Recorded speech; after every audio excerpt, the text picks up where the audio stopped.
It's an honor to be here today on the International Day of Al-Quds. Al-Quds means Jerusalem, the historic capital of Palestine,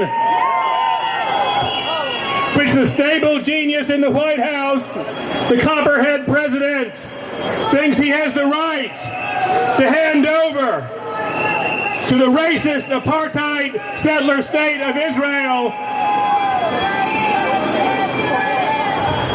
We are here today for Abdullah Ghaith. Abdullah Ghaith was 15 years old.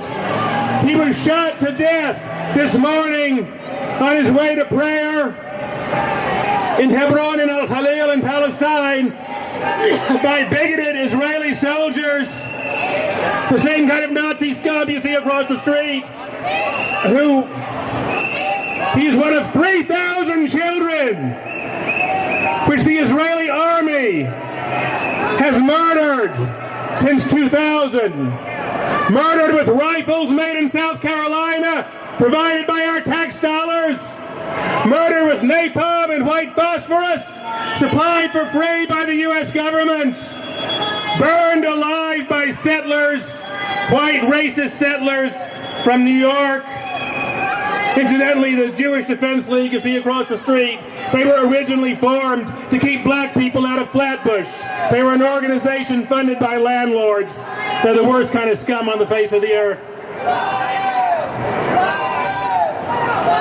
We are here today for the nearly 2 million people in Gaza, imprisoned in the world's largest concentration camp, denied clean water, denied electricity, and hundreds of whom have been shot down in cold blood for marching to the fence with which they are imprisoned to demand the right to return home.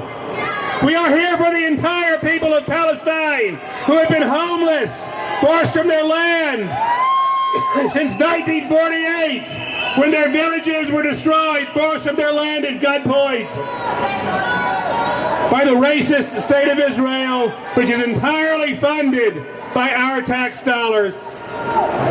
We are here for the people of Yemen, who are being bombed and starved by Saudi Arabia, by Saudi weapons supplied by the United States. And Donald Trump vetoed a bill to restrict that aid to Saudi Arabia.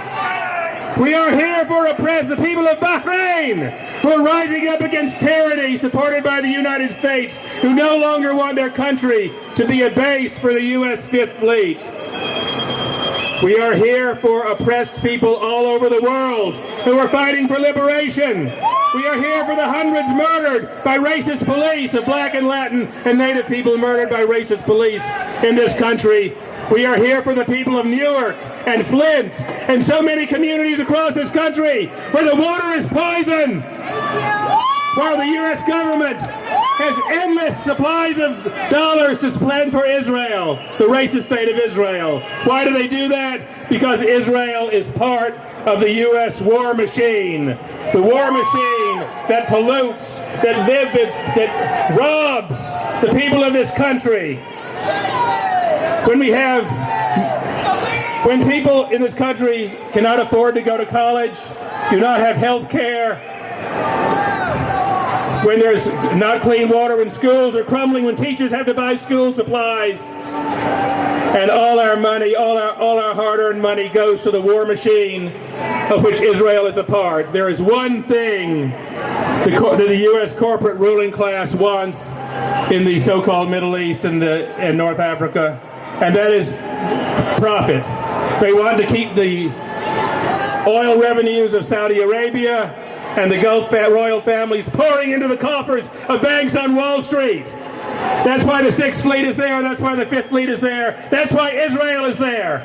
Israel has nothing to do with the Jewish people. It's just a mercenary state for U.S. oil companies and war corporations. And we are tired. We are tired of endless war. Endless war that benefits only the 1%. Rather than the people of this country. And that's why we say End all aid to the racist state of Israel. End all trade with the racist state of Israel. U.S. and Israel out of the Middle East, out of Palestine. We stand with the Palestinian people in their just struggle to live in one country where Muslims and Jews and Christians can live together in a single democratic state. That is what the Palestinian people have been fighting for 71 years. And we know that the state of Israel will soon go the way of the Confederate States of America, of Rhodesia, of the Third Reich. And we are also here for the thousands, if not hundreds of thousands, who may die if the U.S.-Israel-Saudi axis starts a war against Iran, a war for oil profits. But we stand with all those who are fighting to free the Arab lands, the lands of the so-called Middle East and North Africa from oppression and tyranny. We stand for one democratic state in all of Palestine where all people can live together. We stand against the racist white supremacist state of Israel. It will go down. Long live Palestine! Long live Palestine! From the river to the sea! Palestine will be free! From the river to the sea! Palestine will be free! Thank you.